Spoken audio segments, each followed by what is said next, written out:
나라를 위해서 특별히 기도하면서 더 느껴지는 게, 이 모든 책임은 교회에 있다.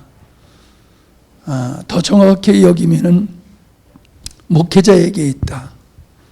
왜 목회자에게 있느냐 하면은, 복음을 천국에다만, 천국 가는 데다만 이거를 포커스를 맞추고 전하다 보니까 복음이 삶과는 상관없는 그런 복음을 우리가 지금까지 전했다라고 하는 거거든요. 이게 틀린 건 아니지만은 복음은 우리의 삶 속에서 실현되어야 되는 거거든요. 이제 그런 측면에서 우리가 놓친 부분이 있는데, 우리가 이렇게 목사님이 홀로 말씀을 전하는 구조는 빨리 깨져야 됩니다.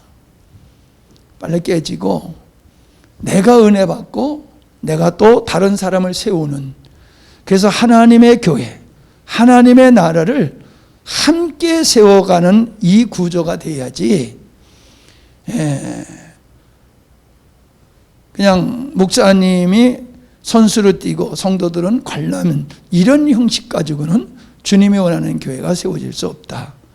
이게 분명한 건데도 이게 벌써 오랜 세월이 그런 구조로 내려오다 보니까는 이 깨지기가 참 힘든 것 같아요. 남 얘기할 게 아니라 우리가 그렇습니다.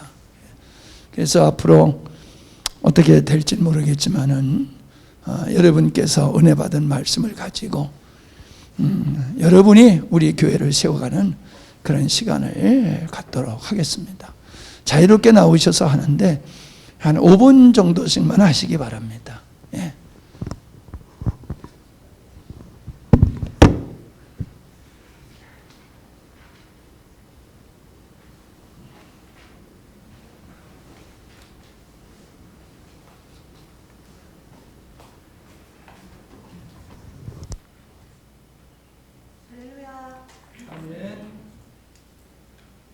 우리 삶의 주인 되시고 우리의 생명이 되시는 예수님을 찬양합니다.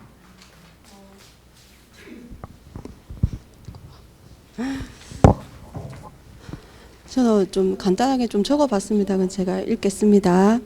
길어질까봐. 예수님의 제자된 우리들에 대해서 묵상해보면서 이 말씀을 적어봤습니다.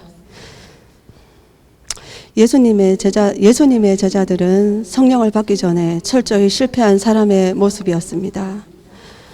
그들이 죽음에서 살아나신 예수님을 몇 번이나 만났음에도 불구하고 그들이 성령을 받기 이전에는 철저히 실패한 인간의 모습을 가지고 있었습니다. 사람들의 눈을 피해 그리고 두렵고 떨리는 마음으로 숨어 지내며 결국에는 자기들의 고향 갈릴리로 돌아갔습니다. 예수님을 만나기 이전의 삶으로 다시 돌아갔던 것입니다. 바로 이것이 지금 앉아있는 여러분의 모습이고 그리고 우리들의 모습인 것을 깨닫게 됩니다. 예수님을 믿고 구원을 받았다고 하면서 여전히 우리는 옛사람의 자리에 그리고 옛사람의 모습으로 주님을 우리 삶 가운데 잊어버린 채 살고 있지 않습니까? 우리들의 신앙의 실체에 대해서 여러분들이 진지하게 생각해 보셨으면 좋겠습니다. 우리가 진정한 예수님의 제자입니까? 이것을 깊이 생각하시며 우리가 해야 할 일을 되짚어 보았으면 좋겠습니다. 이제 저는 믿는 자로 살아왔습니다. 예수님을 머리로 믿는 자로 살아왔다는 말입니다. 그러나 주님께서 저와 여러분에게 원하시는 것은 당신의 참된 제자로 다시 거듭나기를 원하신다는 겁니다. 그것은 목사님께서 말씀하신 것처럼 그리고 성경에 있는 말씀과 같이 우리 삶의 변화가 없이는 우리 머리로만은 절대 이루어질 수 없는 사실입니다. 예수님의 제자는 믿는 자가 아니라 주님의 주신 계명대로 순종하며 하나님의 의를 쫓아 사는 우리의 모든 삶을 뜻하는 것입니다. 저도 이러한 주님의 사람으로 다시 거듭나기 위해 저의 삶의 자리에서 노력하고 애쓰고 있습니다. 끝입니다. 예수님 사랑합니다.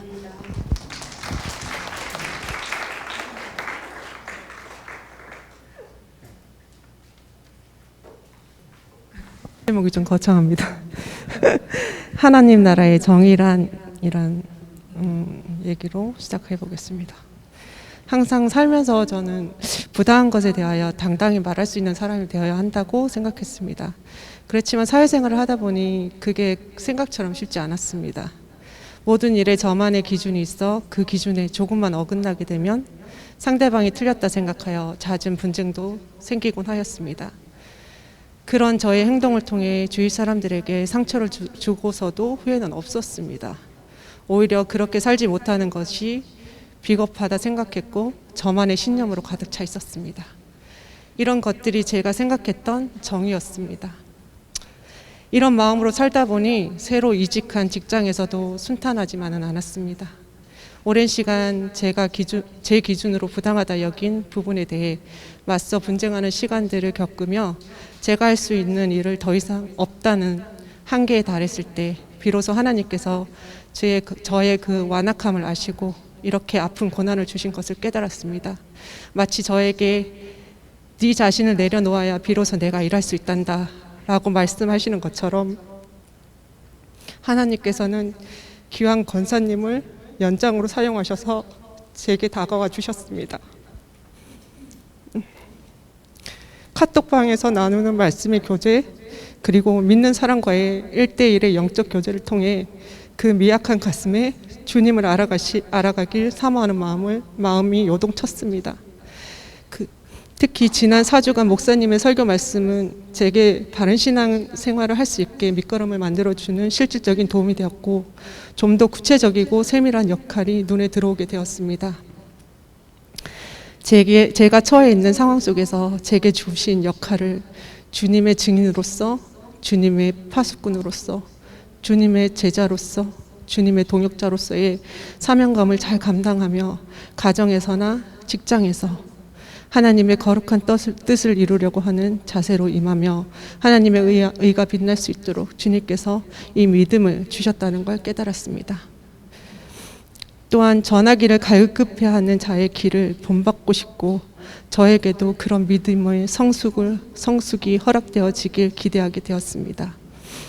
부족하지만 제가 내린 하나님 나라의 정의란 사람들과는 통해야 하고 생각이 다르다고 틀렸다 여기지 말며 서로 용납하고 사랑하고 화평케 하여야 한다입니다. 그러나 하나님의 의에 반하는 불이나 악까지 화평하게 하려고 해서는 안 된다는 것, 성경적 가치관을 가지고 하나님의 정의를 지키는데 검을 들고 싸워야 한다는 것입니다. 그러기 위해서는 하나님께서 옳고 그름의 분별력을 주셔야 함 또한 알게 되었습니다. 분별의 영은 혼자서 하는 신앙생활로는 깨닫기 힘든 일이어서 영적 성숙을 도와주는 교제를 통해 비로소 완성되어진다고 생각합니다. 감사합니다. 기도하겠습니다. 아버지 하나님, 예전과 다르게 주님과의 관계가 더욱 깊어지고 성숙되어짐을 느낍니다. 제 삶 깊숙이 모든 일에 관여하여 주시고 만져주시고 계심을 느끼고 또 믿습니다. 지금 제게 허락한 이 평안을 절대 놓지 않기를 주님 다시 오실 그 만남을 위해 시시때때로 아버지의 말씀에 빠져서 위로받기를 원하며 항상 잠들지 않도록 붙들어 주시옵소서. 비상하지 못하는 한쪽 날개의 신앙으로 부끄러운 구원을 얻는 자가 아닌 하나님의 나라를 세우는데 쓰임받는 자 되게 하여 주시옵소서. 거룩하시고 사랑이신 예수 그리스도 이름으로 기도드립니다. 아멘.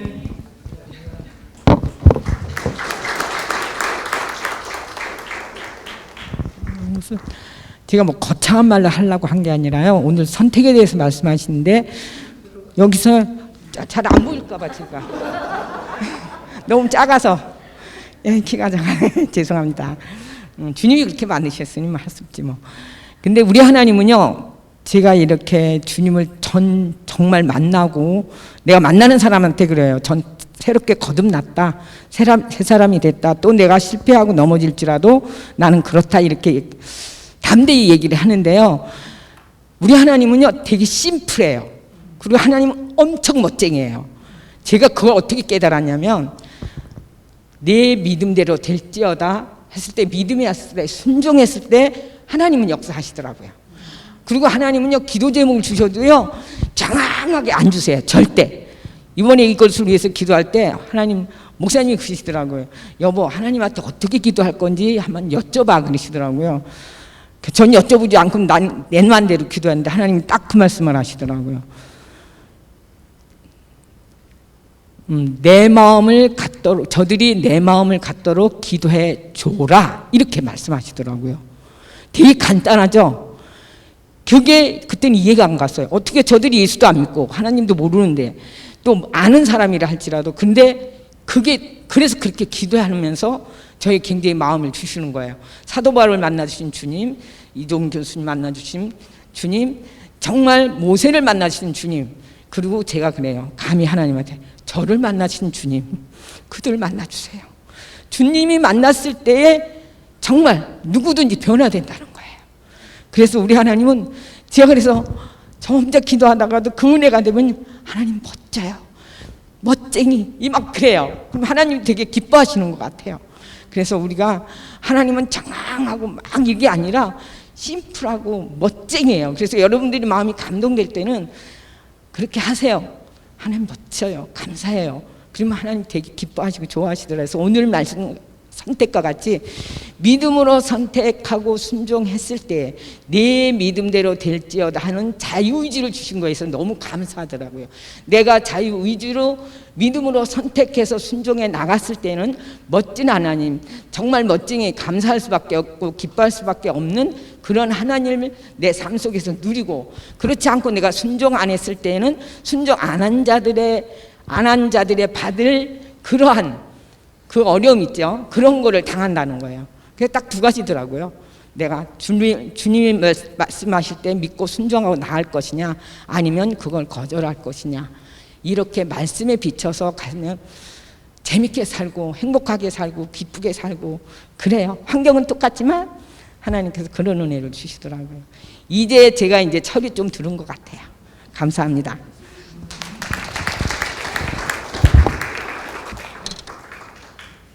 네, 안녕하세요.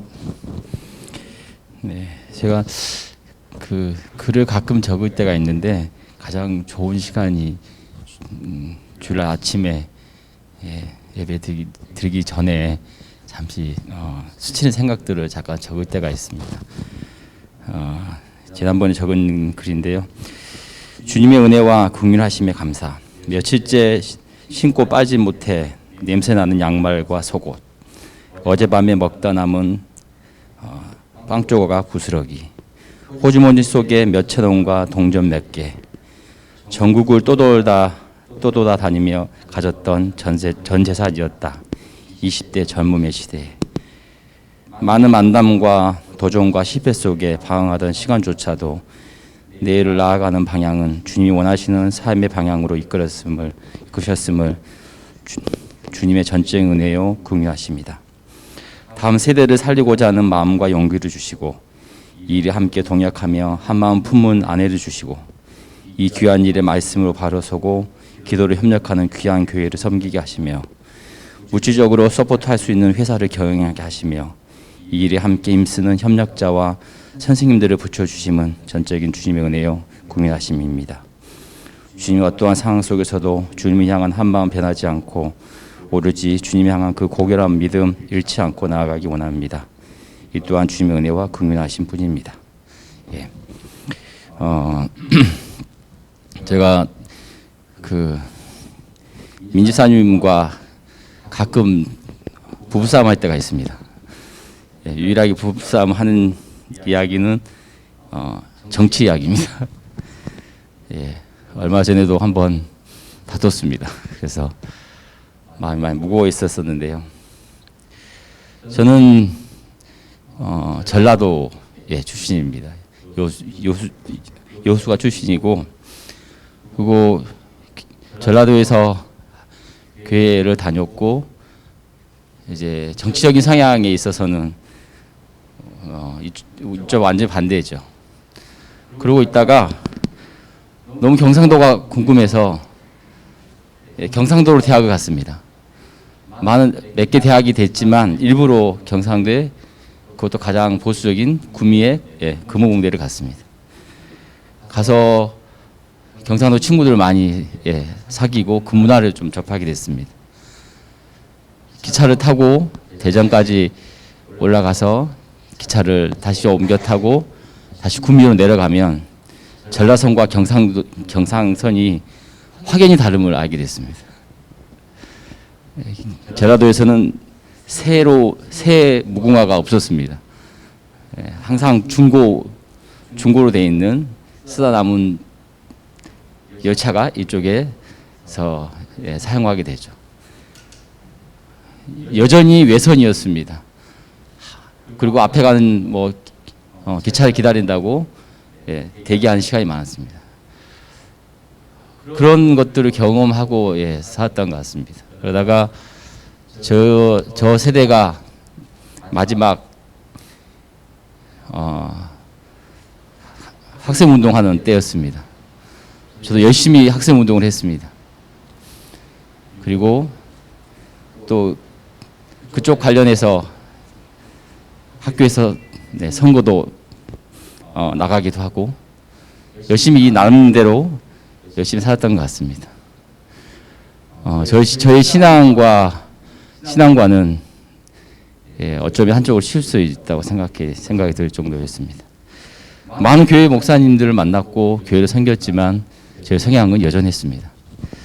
그리고 민주사과 어떻게 소개를 받고 만남을 가졌습니다. 이런 성향을 아는 민주사는 저한테 왜 자기를 선택하냐고 그렇게 물어보더라고요. 성향이 맞지 않다. 제가 그래서 이렇게 고백했었습니다.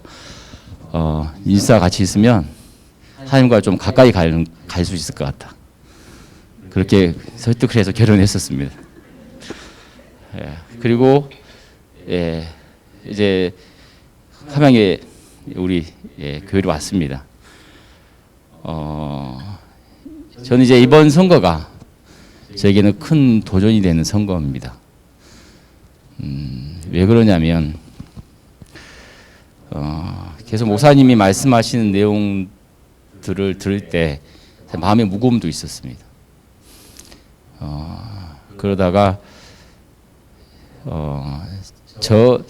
왜냐면 그리고 고민하게 된 게 뭐냐면 많은 목사님들을 뵙고 많은 분을 섬겼는데 지금 제가 이제 교회 생긴 지 4년이 되면서 목사님과 사모님들의 삶에 있어서 그리고 가장 가까이 있는 민집사의 삶을 보면서 이 삶 속에서 설득이 된 것 같습니다. 삶이 충분히 이해가 됐고 하나님께서 어떻게 삶을 통해서 마음을 주시는지도 알게 된 것 같습니다. 제가 요 근래 차별금지법을 열심히 찾았습니다. 제가 생각하고 있는 것과 다를 수도 있다는 생각을 했습니다. 민집사와 좀 다투고 나서 과연 이게 우리 교회에 미치는 영향이 뭘까 하고 많은 영상을 보고 토론회를 봤습니다. 내가 막연하게 생각하고 알고 있던 것과 다를 수도 있겠구나. 그리고 많은 교회가 어려움이 있겠고 앞으로 한국 교회가 더 어려울 수도 있겠구나라는 생각을 하게 됐습니다. 그냥 단순히 어렵다가 아니라 법적인 문제로 많은 교회가 재정적인 힘듦으로 나갈 수도 있겠고 이로 인해서 많은 목회자님들이 진리로 말씀을 선포하지 못하는 지경이 될 수도 있겠다. 그렇게 하고 이번 나온 후보들을 공약들을 다시 다 살펴봤습니다. 그래서 지금까지 저의 어떤 정치적인 성향, 지역 그게 아니라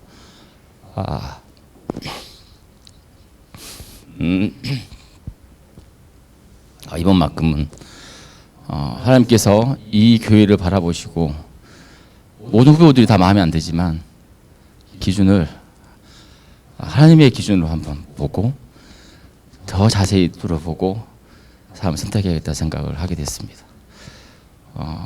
그래서 저에 있어서는 좀 계란을 껍질을 튀고 나오는 병아리처럼 그런 성과가 되지 않을까라는 생각을 하게 됐습니다. 이상입니다.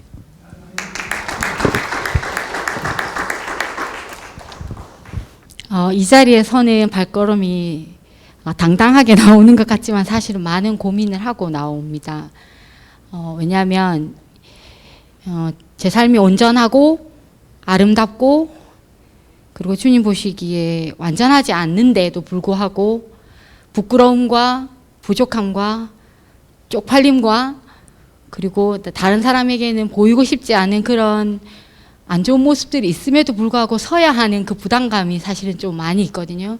근데 그럼에도 불구하고 이곳에 나와서 저희 부족한 삶을 가지고 있지만 말씀을 선포하는 이유는 하나님이 그걸 원하시기 때문입니다. 그거 외에는 다른 목적을 가지고 있지 않고, 왜냐하면 이런 자리에 서면 가장 의식이 되는 게 가족이거든요. 왜냐하면 다 보잖아요.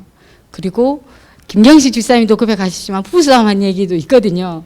그러니까 그런 모습들을 가지고 내가 하나님 앞에 설 수 있을까 이런 고민을 많이 하고 서는데 하나님이 원하시기 때문에 그 한 가지 목적을 가지고만 이 자리에 서게 됩니다. 이것을 말하고 싶어서 선 건 아니고요. 오늘 말씀을 들으면서 하나님께서 저에게 이제 깨닫게 하시고 또 알게 하신 부분을 또 여러분과 나누기를 원하고, 또 하나님께서는 우리에게 정답지를 다 주셨는데도 불구하고 정답을 알면서도 쓰고 싶지 않은 내면의 제 모습을 봤거든요. 왜냐하면 선택을 하기 이전에 말씀을 듣는데 바른 선택에 대한 말씀을 주셨잖아요. 근데 하나님은 제게 계속 말씀하시는 거예요. 바른 선택 이전에 너는 바른 목적을 가지라.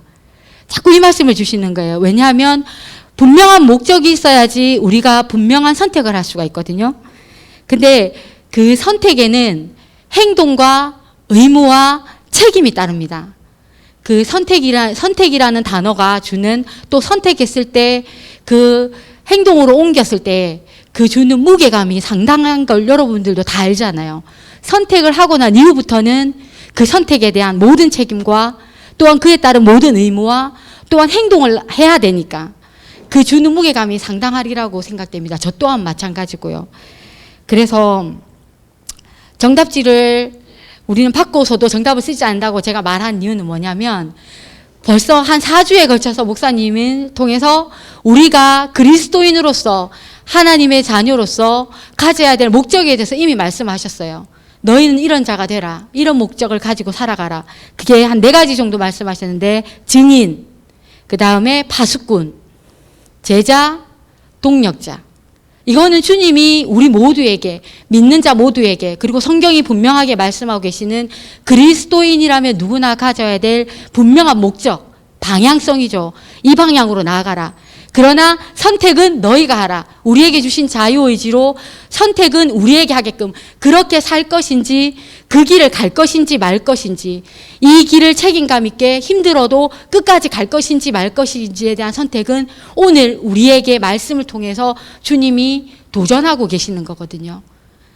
그래서 선택에 사실 왜냐 정답지를 받았는데 사실 머뭇거리는 제 모습을 봤거든요. 저는 정답지인 증인이 되는 삶, 파수꾼의 삶, 제자가 되는 삶, 그리고 통역자로서의 살아가는 삶을 알면서도 그 길이 기쁘고 즐거운 길이지만은 않다라는 걸 알기 때문에 좀 머뭇거리는 제 자신을 볼 때에 하나님이 선택을 하라고 자꾸 이렇게 요구하시는 것 같아가지고 좀 마음의 찔림이 많이 되었어요.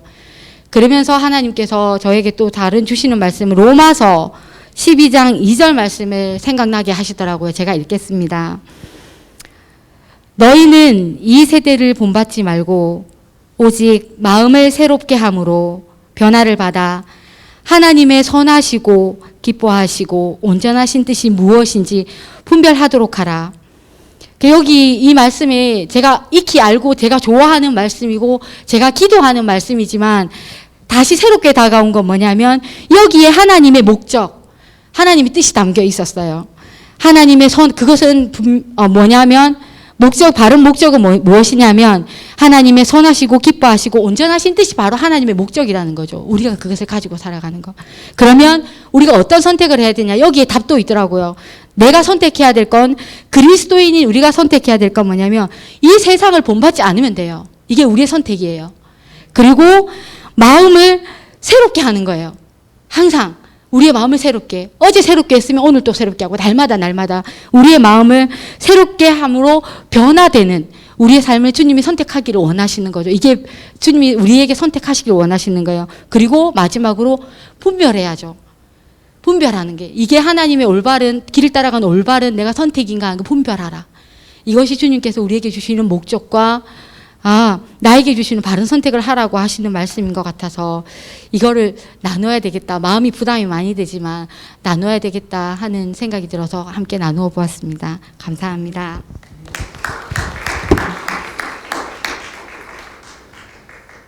몇 주간, 한 3주, 4주 정도간 목사님이 말씀해 주셨던 제자와 동력자, 파수꾼에 대해서 조금 은혜를 받은 걸 나누려고 나왔습니다. 글을 적어왔거든요. 그냥 읽을게요. 교제 모임을 지금 잠깐 쉬고 있는데 그동안에 이제 어머니와 1대1 교제를 좀 색다르게 나누고 있는 중이었습니다. 사실 성경에 대해 나눌 때는 은혜를 누림이 아니라 그저 은혜로운 말들로 구구절절 그 교제 시간을 제가 적고 있었더라고요. 목사님께서도 성경을 그저 옛 이야기처럼 보거나 읽으면 안 된다고 설명을 해주셨는데 근래에 이런 말씀을 몇 주간 해주시면서 제가 그렇게 생각을 했어요. 아이고 그러지 말아야지 하다가도 진실된 묵상이 없다 보니 자꾸만 그 자리에서 아무런 미동도 없이 그냥 머물러 살아가는 모습을 느끼게 되었습니다. 하지만 지지난주와 지난주 그리고 요 며칠 어머니랑 교제를 나누면서 답답했었던 문제들이 풀어지게 되면서 교제의 나눔의 중요성을 다시 한번 느끼게 되었습니다. 어떠한 마음으로 그 자리에 임해야 하는지를 한 번 더 알게 되었고 교제를 나누는데 어머니께서 하신 말씀이 꼭 나보다 낮은 자리에 섬겨야 한다는 생각은 내려놓아야 한다라고 말씀을 해주셨어요. 그러면서 하나의 예화를 들어주셨는데 어머니도 요즘에 1대1 교제를 나누시는 분들이 몇 분 계시다고 말씀을 하시면서 그분들이 말씀을 잘 이해하고 받아먹는 사람을 통해서 어머니도 힘이 나게 되고 또 긴장도 하고 혹여 실수하진 않을까라는 염려로 더 좋은 것으로 먹이기 위해서 나도 주님을 더 사모하게 된다라고 말씀을 하셨어요. 밥상을 차려놨는데 맛있게 먹는 사람만 봐도 좋고 그냥 그 사람만 봐도 좋았는데 지금은 내가 차려놓은 밥상에 내가 더 맛있게 먹게 되어진다라는 말씀을 해주셨어요. 어쩌다 보니 어머니의 고백처럼 보일 수 있겠지만 그런 어머니의 모습을 보면서 저도 엄마처럼 믿음이 신앙이 깊은 사람이 돼야 되겠다라는 생각을 하게 됐습니다. 그러면서 이러한 모습이 파수꾼과 제자와 또 동역자의 모습이 아닐까라는 생각을 하게 되었었는데요. 이쯤에서 제 얘기를 조금 더 해보자면 삶을 돌아보니 여태 저는 좀 가식적으로 살아왔었던 것 같아요. 속으로는 싫지만 다 들어주고 태어난 척, 괜찮은 척 그냥 척척척인 행동들로 만들어진 가식적인 부분이 되게 컸었던 것 같은데 조금 솔직해져 보는 건 어떨까라는 생각을 근래에 좀 가졌었어요. 그러면서 그런 생각을 가지다 보니까 가족들 그리고 주변 분들에게 말을 좀 많이 툭툭 던지게 되는 삶을 살아왔었는데 그 상황 속에서도 조금씩 기도가 나오더라고요. 그러면서 주님 저 이러는 거 제가 너무 싫고 너무 힘들어요. 이 상황 속에서 이런 말들에서 제가 벗어날 수 있게 도와주세요 라고 기도가 나오더라고요. 왜 나는 안 되지라는 자책도 했었고 내가 다른 이에게 뭐 얼마나 도움이 되겠어 라고 생각을 했었지만 근래에 그리고 계속 교제를 나누면서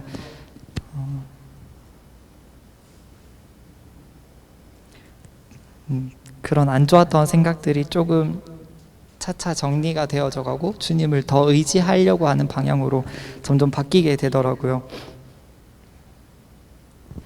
그러면서 교제를 나누면서 어머니께서 내가 나보다 영적으로 많이 성숙하신 분에게 도움이 도움이 될 수도 있겠구나라는 말씀을 해주셨어요. 그 말을 듣는데 주님께 되게 감사했었고, 누군가 나를 위한다고 뭐 백날 첫날 얘기를 해봐야 아무 소용이 없구나.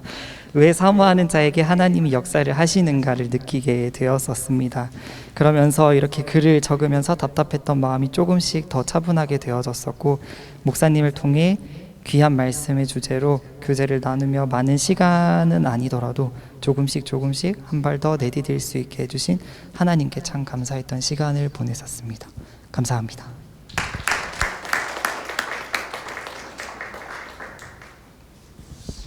시간이 다 돼가는데 제가 또 그렇습니까?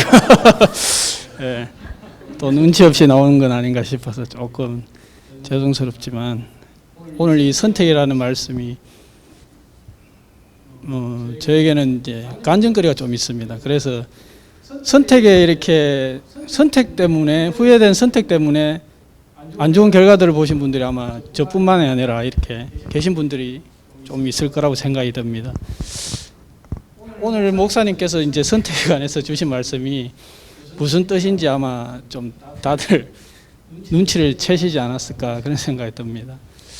그게 우리 김경희 집사님께서 약간 정치적인 어떤 그런 부분을 말씀 주셨지만은, 저도 이제 가끔은 목사님이 너무 이제 이쪽으로 조금 강력하게 얘기하실 때에 조금 불편한 그런 부분들도 있었습니다, 사실.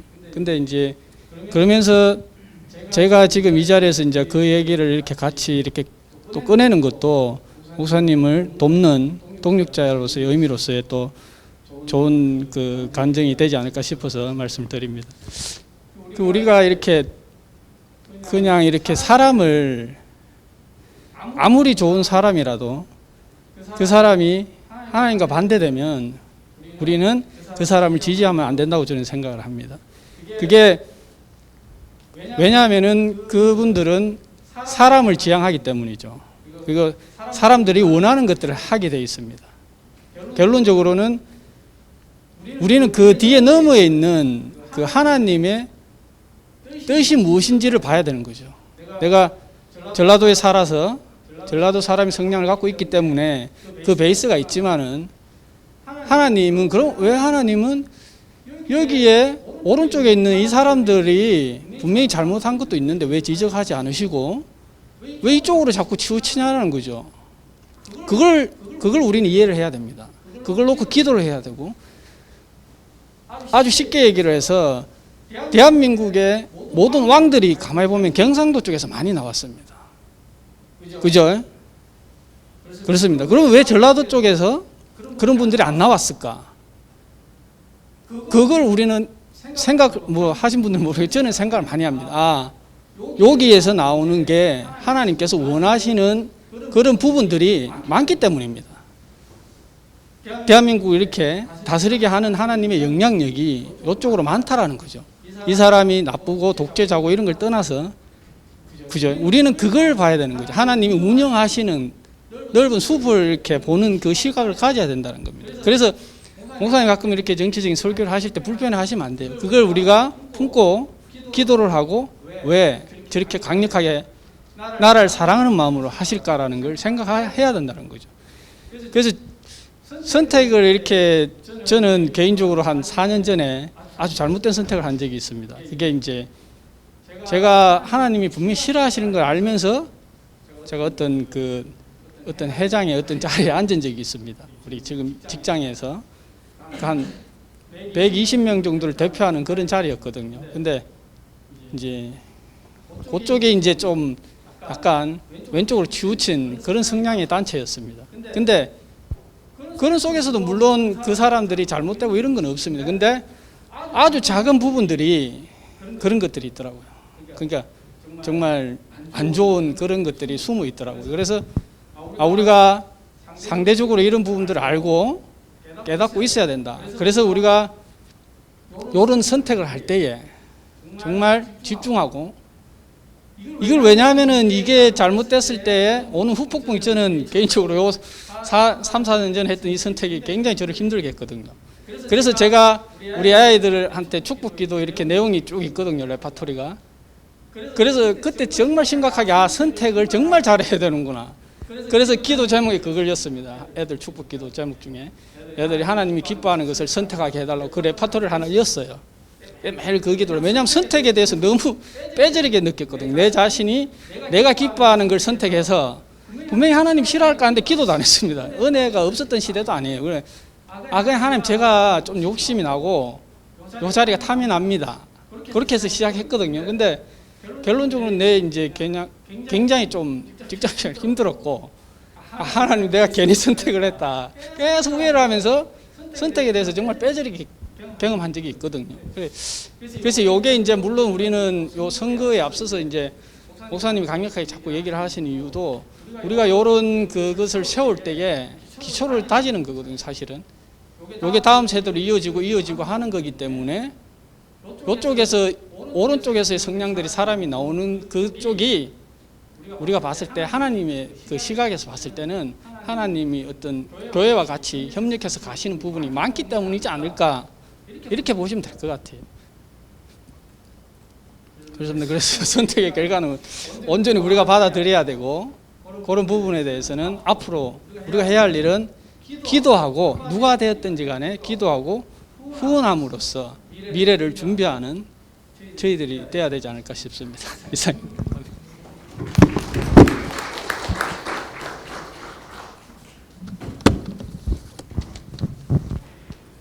사실 준비는 되지 않았지만 순종하는 마음으로 나왔습니다.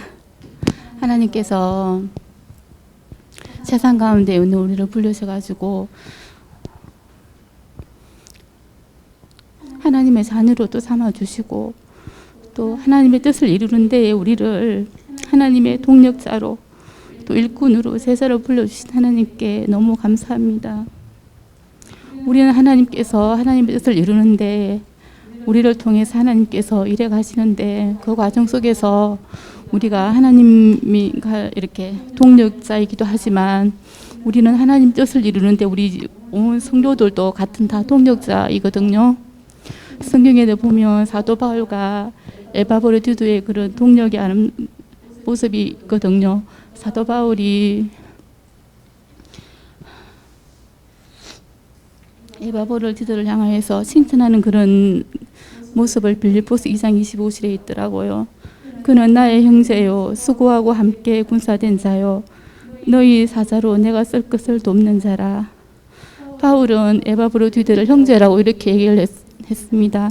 이것은 어떤 피를 나눈 형제가 아니라 주님 안에서 하나님의 자녀된 자로서 정말 피를 나눈 형제보다도 더 귀한 그런 하나님의 자녀로서의 그런 형제라고 생각했다고 저는 생각을 해요. 그래서 우리들도 주님 안에서 다한 형제, 이 동력할 때에 어떤 그런 기초가 형제라는 그런 그게 있었기 때문에 같은 마음과 같은 뜻을 하나님의 뜻을 위해서 같이 갈 수 있었던 거라고 생각을 하거든요. 이게 형제는 그런 것 같아요.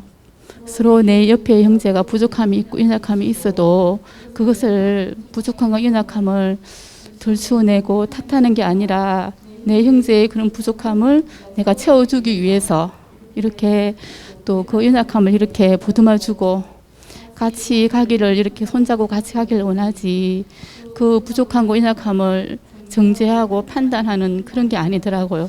하나님 앞에 제가 요 근래 회개한 게 하나님 저도 모르게 어떤 부분을 향해서 판단하고 정죄하고 있더라고요. 그러면서 하나님 앞에 회개했거든요. 참 부족한 나도 부족한데 너무나 하나님 어떤 잘잘못을 떠나서 내 형제요 내 지체라고 생각한다면 그럴 것이 아니라 그럴수록 더 기도해주고 더 보듬어줘야 되는데 나 혼자 마음속으로 죄를 짓고 있었더라고요. 어린아이가 정말 잘난 자녀보다도 못난 부족한 자녀에게 더 마음이 가잖아요. 그죠? 꼭 물가에 내놓은 애기처럼 더 마음이 가서 더 기도하게 되고 더 이렇게 돌보게 되고 그런 거와 같이 우리 중에 연약하고 부족한 지체가 있다면 그 지체를 향해서 우리가 더 기도해주고 더 품어주고 그래서 다 같이 함께 갈 수 있는 그런 우리 영광스러운 교회 형제 자매들이 되었으면 좋겠어요.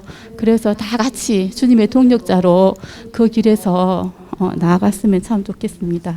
그리고 여기 보니까 고린도전서 1장 10절에 보니까 같은 마음과 같은 뜻을 향하여서 같은 사랑으로 온전히 아이고 죄송해요. 제가 성경 구절을 잘못 적었네요. 내용은 그것이에요. 형제를 자매를 나보다 낮게 여기라는 그 말씀이거든요. 주님의 마음을 가지고 나보다 남을 더 낮게 여기고 우리가 서로 동력해 나갈 때에 주님이 원하시는 그런 영광스러운 교회를 만들어 갈 수 있다고 생각합니다. 사단은 어떻게 해서든지 우리가 하나 되지 못하게 방해를 하거든요. 분쟁하는 것은 패망의 선봉이라고 그랬는데 사단은 우리가 하나 되지 못하게 하나님의 뜻을 이루지 못하고 하나님의 원하시는 그런 교회를 만들지 못하기 위해서 자꾸 이렇게 어떤 이유를 대서라도 서로 이렇게 하나 되지 못하게 서로 방해하고 또 이렇게 마음이 나누어지게 하는 것이니까 우리가 그것을 사단의 그런 얘기를 잘 알고 믿음으로 우리가 다 같이 한 마음으로 주님 사랑하는 마음으로 나보다 남을 낮게 여기면서 손잡고 주님 뜻을 이루며 나아가는 동역자들이 되었으면 좋겠습니다.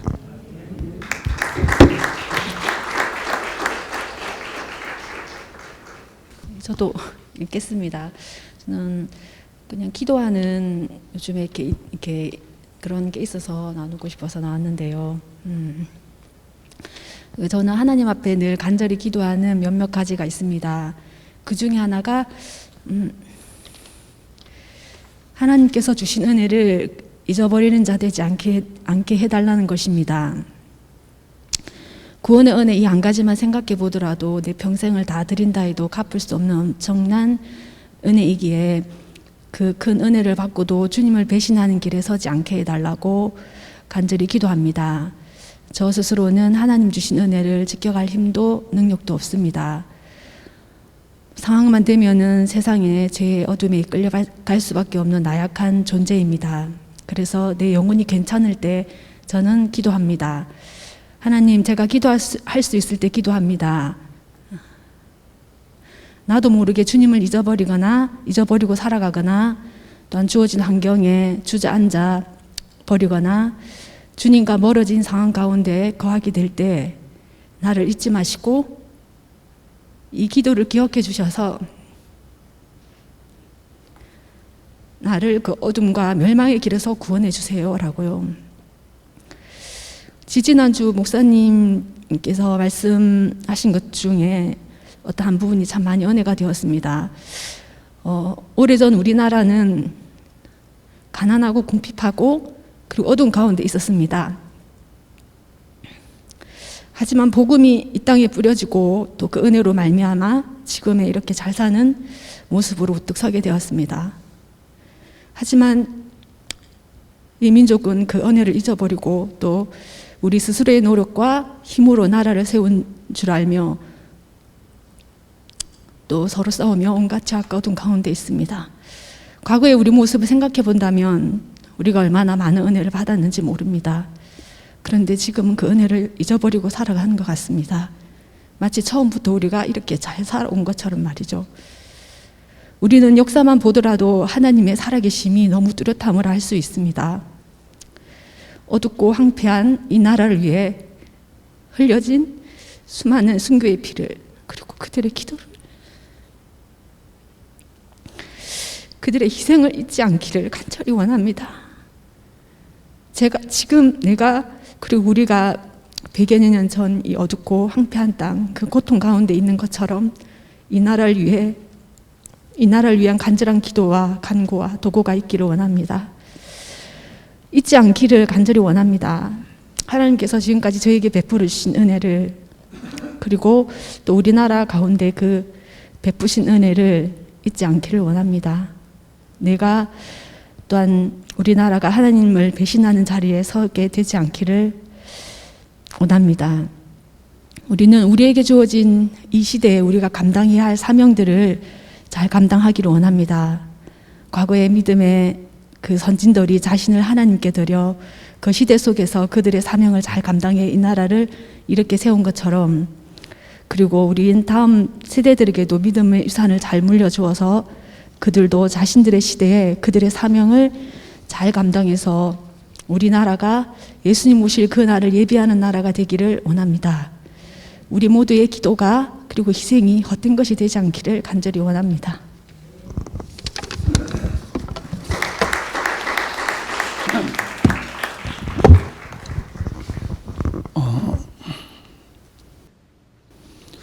제가 은혜를 많이 받았어요. 여러분의 그 말씀들이 굉장히 은혜가 되었습니다.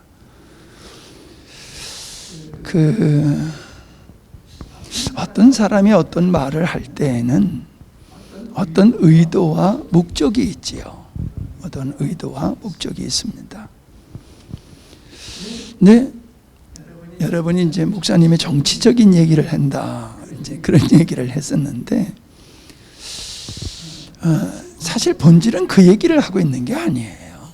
겉으로는 이제 정치적인 사안을 얘기하는 것 같아도 사실은 정치적인 얘기를 하고 있는 게 아니라 이 시대에 깔려 있는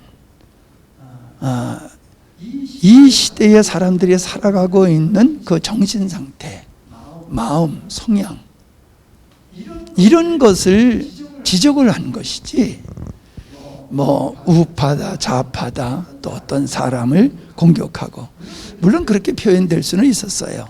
그러나 나의 본심은 그게 있는 게 아닙니다. 한번 생각해 보세요. 우리가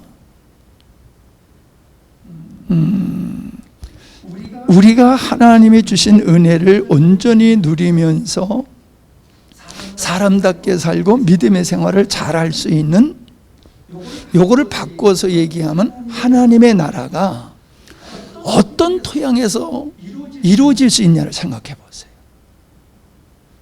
하나님의 나라가 어떤 토양에서 이루어질 수 있나? 자, 이슬람권에서 하나님 나라가 이루어질 수 있겠어요? 공산권에서 하나님의 나라가 이루어질 수 있겠어요? 거기서는 하나님의 나라가 이루어질 수 없어요. 어떻게? 내 생각이 틀렸나요? 틀리면 틀렸다고 한번 얘기해 보세요. 지금 그것 때문에 긴장하는 거예요. 지금 정치에 내가 관심을 가지고 막 이러는 게 아니라, 정치가 가는 이 시대의 사람들이 살아가는 모습을 보니까는 하나님의 나라를 세울 수 있는 토양이 무너지고 있다는 거예요. 그래서 그거를 얘기한 거예요. 내가 우파다 좌파의 입장에서 얘기한 게 아니라 목사의 입장에서 보니까는 하나님의 나라도 무너져가고, 하나님의 나라를 세울 수 있는 토양이 무너져가고, 기초가 무너지는, 이런 게 내가 보이는 거예요. 그래서 표현이 좀 지혜롭지 못해가지고 잘 표현을 못했는지 모르지만 내 본인은 거기에 있는 겁니다. 변명을 하는 게 아니고 거기에 있는 거예요. 그러니까 나는 누구와 싸우느냐 하면은 어떤 정치 세력과 싸우는 게 아니에요. 내가 누구를 공격한다라고 하면은 어떤 정치 집단과 내가 충돌하고 그들과 싸우려고 하는 게 아니에요. 그게 누구든지 하나님의 나라를 무너뜨리고 하나님의 나라를 세울 수 있는 토양을 무너뜨리는 자는 내가 공격의 대상으로 삼을 수 있는 거예요. 그 사람을 얘기하는 게 아니에요. 그들의 사상, 그들의 이념, 그들의 어떤 목적, 이것을 내가 공격하는 거예요. 그런데 그거를 갖다가 내가 어느 편에 섰다고 생각하면 내가 지혜롭게 표현을 못했는지 모르지만 오해일 수 있다라고 하는 거죠. 그것을 여러분이 이해를 한다라고 하면은 나하고 여러분이 부딪힐 이유가 하나도 없다고 생각해요. 그렇다라고 하면 누구도 나하고 부딪힐 이유가 없다. 이게 서로 오해가 생겨서 부딪힐 수는 있지만은 그 내 중심을 안다라고 하면 부딪힐 필요는 없다. 그런 생각을 해 봅니다. 우리가 정치는 나쁘다는 인식들을 다 가지고 있어요. 정치는 나쁜 거야. 속된 거야. 어느덧 우리들의 마음속엔 그게 자리 잡고 있어요. 그래서 정치 얘기하면은 속된 것으로 또 여기고 또 어떤 자기 주장과 성향을 그거에 따라서 서로 이렇게 격론이 벌어지게 되어지지요. 근데 정치는 인간이 있는 곳에는 정치가 있을 수밖에 없어요. 정치가 혐오스러운 게 아니라 정치를 이용하는 어떤 사람들이 나쁜 거지 정치 자체가 나쁜 게 아니에요. 정치가 있어야지 공동체가 이게 존재할 수 있는 것이거든요. 우리가 교통법규 없으면은 어떻게 살아갑니까? 불편하잖아요, 교통법규가. 그래, 그게 있어야지 우리가 질서 있게 차량 운영을 할 수 있는 것 같이 정치라는 게 있어야지 공동체가 이루어질 수 있는 것이죠. 그래서 좋은 하나님의 말씀에 근거한 좋은 정치 제도와 그 하나님을 사랑하고 나라를 사랑하고 민족을 사랑하는 그 마음으로 정치를 하게 되면은 굉장히 이게 중요하고 좋은 거예요. 우리의 선배들이 또 오늘의 사람들이 정치를 정권을 쟁취하는 데에 목적을 두고 있기 때문에 이게 문제가 되는 거예요. 정권을 잡는 이유는 나라를 잘 섬기려고 하는 데 있어야 되는 거예요. 정권을 잡아서 자기가 어떤 이익을 얻으려고 하는 이런 마음을 가지고 정치를 하고 정권을 잡는 사람은 그건 하나님이 원하시는 모습이 아닙니다. 뭐 다들 참 제가 이렇게 받아 쓰면서 이렇게 좀 중요한 부분들을 내가 체크를 했는데 아까 우리 그 왕들은 경상 쪽에서 많이 나왔다고 그러는데 순교자는 전라도 쪽에서 많이 나왔어요. 순교자는 전라도 쪽에서 많이 나왔어요. 이 전라도 쪽의 교회의 부흥은 과거의 그 믿음의 선진들의 순교적 신앙의 토대 위에 있기 때문에 전라도가 경상보다도 훨씬 복음화된 지역이다. 나는 그렇게 알고 있어요. 사실이에요. 내가 순교 100주년에 가서 이렇게 쭉 봤더니 순교당한 사람이 거의 전라도예요. 전라도. 이쪽에는 없어요. 아주 없다 그래서 아주 없다는 얘기가 아니라 상대적으로 그렇게 적어요. 그런데 뭐 아까 이제 우리 김경식 집사님이 좀 무궁화과 새마을호원과 얘기를 했지만은 아니 광주에는 뭐요? 무슨 뭐가 없다고? 복합 뭐야? 정확히 얘기해봐. 복합 쇼핑센터가 없다 그러던가? 컨벤션 센터가 아니고 여기 들어서 알잖아요. 뭐 표현은 잘못하겠는데 난 그 얘기를 듣고 깜짝 놀랐어요. 그게 아까 없어? 있는 거 아니야? 그러니까 이게 잘못된 거지요. 잘못된 거지요. 누가 잘못됐든지 그건 잘못된 거지요.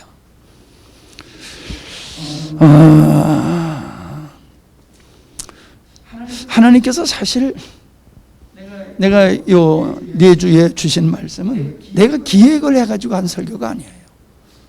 한 설교를 했을 때 또 다음 설교가 이런 주제가 주시고 또 그걸 하고 났을 때 또 다음 주제를 주시고 이래서 마치 시리즈로 이렇게 돼버렸거든요. 내가 생각해서 기획해서 한 게 아니에요. 근데 하고 봤더니 여러분도 느끼다시피 이 말씀의 포인트는 어디에 있습니까? 하나님 나라예요.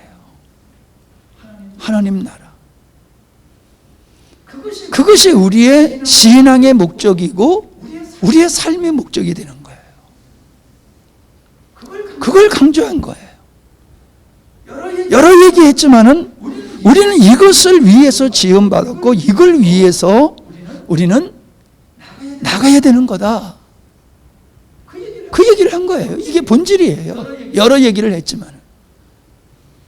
그리고 그것을 이루기 위해서는 이런 역할 저런 역할 이런 삶 저런 삶을 통해서 이루어지는 것이다.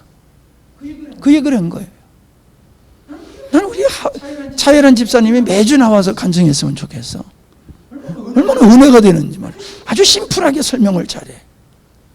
네? 아까 뭐라고 그랬어요? 정답을 알고 있으면서도 안 쓰려고 한다. 정말 너무 멋지게 아주 심플하게 잘 표현을 했어요. 그게 왜 그래요? 우리의 죄성이에요. 우리 죄성이에요. 알아. 옳은 줄 알아. 정답인 줄 알아. 근데 안 해. 왜 안 해? 그게 죄성 때문에 그래요. 이게 악함이에요. 제가 여러분 가끔 열받는 이유가 그것 때문에 그래요. 아니 정답을 왜 하면 정답을 가르쳐 줬는데 왜 정답을 안 쓰는 거야? 몰라서 틀리게 쓰는 건 몰라 쓰라고 그러지만은 내가 정답 얘기해 줬잖아. 근데 왜 정답을 안 쓰는 거야? 이게 인간적으로 열받는 거였어요. 근데 여러분도 이제 이렇게 말씀을 나누면서 여러분도 느꼈는데 하나님은 절대로 우리를 강제하지 않으세요. 보여주시는 거지요. 계시해 주시는 거예요. 그리고 주님께서 친히 먼저 그 일을 하셨잖아요. 그 길을 가셨잖아요. 우리가 가야 할 길을 정답으로 그분은 먼저 삶을 통해서 이루셨어요. 이것을 우리가 거절하는 거는요, 그냥 다분히 해야 될 것을 안 하는 그냥 그런 가벼운 상태가 아니죠. 이건 적대적인 행위예요. 하나님이 원하시는 것을 알면서도 그 길을 함께 하지 않은 것은 하나님을 대적하는 거고 하나님을 적대하는 거예요. 그 마음이 여러분의 마음속에 생겨야지 돼요. 그게 내가 가르쳐서 지적해서가 아니라 이정훈 교수가 주님을 딱 만났을 때 그가 느낀 게 뭐냐면 나는 죄인이로구나. 그 자기가 얼마나 죄인인지 자기가 죽은 줄 아는데 안 죽었더라는 거예요. 그만큼 하나님을 딱 만나니까는 내가 죄인이다라고 하는 게 그냥 인식이 되어지면서 주는 나의 주, 나의 하나님이십니다. 이 고백이 그냥 튀어나오더라는 거죠. 맞아요. 그게 주님을 만난 사람의 모습 속에서 나타나는 현상이에요. 우리 은정자매 오늘 간증하는 거 들으면서 여러분 깜짝 놀라지 않으셨어요? 여러분은 안 놀랐는지 모르지만 나는 놀랐어. 왜? 주님이 그 안에서 역사한 모습이 그냥 보여지잖아요. 머리를 따라 살아가는 게 아니라 그 안에서 하나님의 나라를 이루어가는 그분과의 만남 속에서 어떠한 것들이 만들어지는 거잖아요. 하나님의 나라는 우리가 문화적으로 만들어가는 외형적인 하나님의 나라가 있기도 하지만은 내적으로는 주의 성령에 의해서 만들어지는 하나님의 나라가 있는 거예요. 이 두 가지를 우리는 알아야 돼요. 외적인 것은 우리가 하나님의 말씀에 근거한 삶을 통해서 만들어지는 거지만 내적인 하나님의 나라는 인간이 노력해서 만들 수 있는 게 아니에요. 그냥 이루어지는 거예요. 누구에 의해서? 그분에 의해서. 그분에 의해서 내 안에 하나님의 나라가 그냥 이루어지니까는 우리가 하나님의 나라를 확장하는 일에 우리가 헌신이 그냥 되는 거예요. 헌신이 되는 거예요. 이게 정상적인 그리스도인의 모습이에요. 하나님의 나라를 원하시니까 이걸 위해서 헌신해야 되겠어. 그러면 그 길 못 가요. 그러나 주님을 만난 자는 내 안에 하나님의 나라가 이루어져서 하늘의 기쁨과 위로와 놀라운 이 천국의 삶이 내 안에서 이루어지는 사람은 세상을 초월하고 나를 초월하고 하늘의 기쁨과 즐거움으로 살면서 그 나라를 세워가는 일이 자연스럽게 일어나는 거예요. 그게 주님이 원하시는 영광스러운 교회예요. 우리는 그 자리까지 나가야 된다는 거예요. 여러분, 우리가 조금 생각이 달라도 그런 걸 내놓고 이야기를 함으로써 진리를 찾아가는 거예요. 내 생각이 잘못된 것을 고쳐나가는 거예요. 여러분, 전라도 사람들은 다 잘못 생각하고 좌파 사람들은 다 잘못하고 우파 사람들은 항상 옳으냐? 천만의 말씀이에요. 안 그래요? 이쪽도 다 있어요. 다 있어요. 모습이 다를 뿐이지. 그러니까 우리가 마음속에 이미 어떠한 쪽에 내 마음을 줘버리거나 치우치게 되어지면 그쪽으로 생각을 할 수밖에 없는 거예요. 그러니까 우리는 하나님 쪽에 마음을 두고 생각을 해야 돼요. 좌파다 우파다가 아니에요. 하나님 쪽에 마음을 주고 하나님의 관점에서 보면은요, 보지 않았던 것이 보여지는 거예요. 보이지 않았던 게 보여지는 거예요. 그래서 시정하고 고쳐가고 바르게 가는 거예요. 오늘 선택에 대한 목사님의 설교가 선거 안 해도 똑바로 선거하세요, 이 목적으로 했다고 여러분 생각하시죠? 네, 그래요. 근데 그게 진짜 목적이 아니에요. 그래, 지원아 잘 가. 그게 목적이 아니에요. 선거를 잘하자, 예, 맞아요, 그것도 했어요. 그러나 나의 본질적으로 하는 얘기는 하나님을 선택해야 된다는 거예요. 진리를 선택해야 된다는 거예요. 하나님의 나라를 선택하면서 그 나라를 선택하면서 가다 보면은, 거기가 목적이 되다 보면 우리의 삶 속에서 선택이 바른 선택이 된다는 거지요. 그리고 그것을 위해서 우리가 완벽하지 않지만은 항상 바른 선택하는 일에 우리가 전념해야 된다. 내 설교의 본질은 그거였어요. 맞아요? 네, 그거였어요.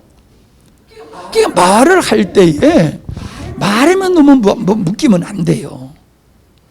어떤 의도를 가지고 말씀하시나, 이 말씀에 진짜 하시고자 하는 그 의도가 뭐냐, 목적이 뭐냐, 그거를 잡아내야 돼요. 그걸 못 잡아내면 목사님의 정치적인 설교한다, 이런 소리를 하게 되는 거예요. 외형적으로 보면 정치적인 설교죠. 근데 나는 내 중심에는 정치적인 마음이 나는 하나도 없어요. 아까 얘기했듯이 하나님의 나라를 어느 토양에서, 이 나라를, 우리의 가정과 우리 교회와 이 나라를 어떤 토양으로 만들어야지 하나님의 나라를 세울 수 있느냐, 거기에 나는 관심 있는 거예요.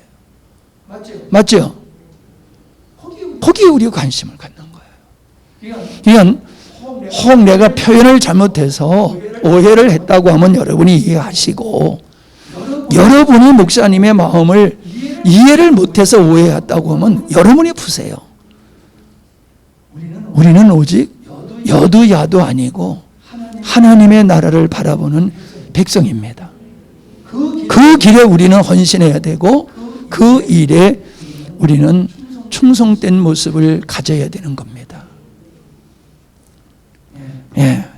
오늘 여러분들이 하는 말씀을 보니까는 참 많이 성숙했구나, 또 많이 은혜를 입고 있구나, 그런 것이 이렇게 보여졌어요. 그래서 참 한편으로 마음이 굉장히 기쁘면서도, 사실 어떤 그런 그 정치 성향과 같은 말을 할 때는 내가 굉장히 부담을 가지고 있어요. 내가 뭐 쉽게 얘기하는 게 아니에요. 오해할 수도 있는데 하는 엄청난 부담을 내가 갖고 그 말을 하는 거예요. 쉽게 하는 게 아니에요. 그런 부분을 여러분이 이해하셨으면 고맙겠습니다. 수고들 하셨는데 앞으로 한 달에 한 번씩은 이거 했으면 좋겠다. 좋잖아요. 얼마나 은혜로워요. 얼마나 은혜로워요. 너무너무 감사합니다. 기도하겠습니다. 하나님 아버지, 지난 2달 동안 여러모로 주님께서는 우리를 향하여 말씀하셨고 우리를 인도하셨습니다. 오늘 받은 바 말씀을 다시 한번 우리들이 나눔을 통해서 오해를 풀거나 또 중요한 것을 다시 한번 우리의 마음속에 다짐하는 시간을 갖고 서로가 세워져가는 귀한 시간을 갖게 해주셔서 감사합니다. 혹 하나님, 우리가 주님을 향한 이 마음이 잘못 표현되었거나 또 오해가 되어서 마음에 불편한 부분이 있다라고 하면은 오늘 이 시간에 다 그것을 이해할 수 있게 해주시고 정말로 우리의 인생의 최종적인 목표는 하나님의 나라, 하나님의 창조의 의도, 그걸 향해서 나가는 것이고 그것이 이루어질 때에 우리의 삶은 하나님의 나라가 되며 하나님께 영광이 되어지는 것을 믿습니다. 그 일에 우리가 온전히 헌신케 하여 주시옵소서. 참으로 우리가 입술을 열어서 주님께서 깨닫게 하신 말씀들을 다시 한번 우리가 고백해서 공유함을 통하여서 하나님의 나라가 온전히 세워지는 은혜로 함께 주시옵소서. 참으로 실족하는 자 없게 하시고 우리가 다 분발하여서 하나님의 의를 이루는 일꾼들이 되게 하여 주시옵소서. 우리 조상들이 이루는 이 자유 대한민국이 보존되어짐으로 하나님의 나라가 이 땅에 온전히 세워질 수 있고 보존되어지기를 힘써 기도하게 하시고 그 일을 이루는 일을 위해서 우리들이 해야 할 일들을 우리가 외면하지 않게 하시고 방치하지 않게 하시고 우리가 해야 할 삶 속에서의 책임과 의무를 잘 감당할 수 있게 주시옵소서. 그래서 지금보다도 더 좋은 대한민국이 이루어짐으로 하나님의 교회가 든든히 세워지고 세계를 향하여 복음을 전할 수 있는 한국교회가 되게 주시옵소서. 개인이 자유롭게 마음껏 믿음의 생활을 할 수 있는 그런 토양이 이 땅 위에 이루어지기를 원합니다. 하나님께서 참으로 암울했던 이 땅을 복음으로 세워주셨듯이 이제 다시금 새로운 암흑기를 맞이해 가는 이 세상의 풍조 속에서 복음이 다시 한번 꽃을 피우게 하시고 우리 하나님의 의를 이룰 수 있는 귀한 은혜로 함께해 주시옵소서.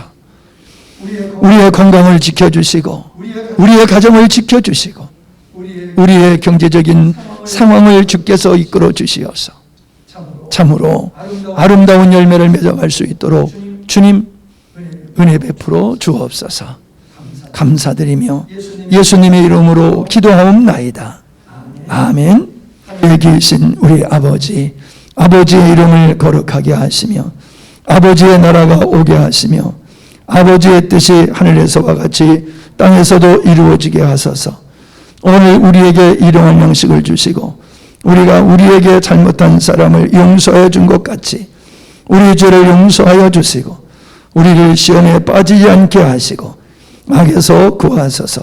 나라와 권능과 영광이 영원히 아버지의 것입니다. 아멘.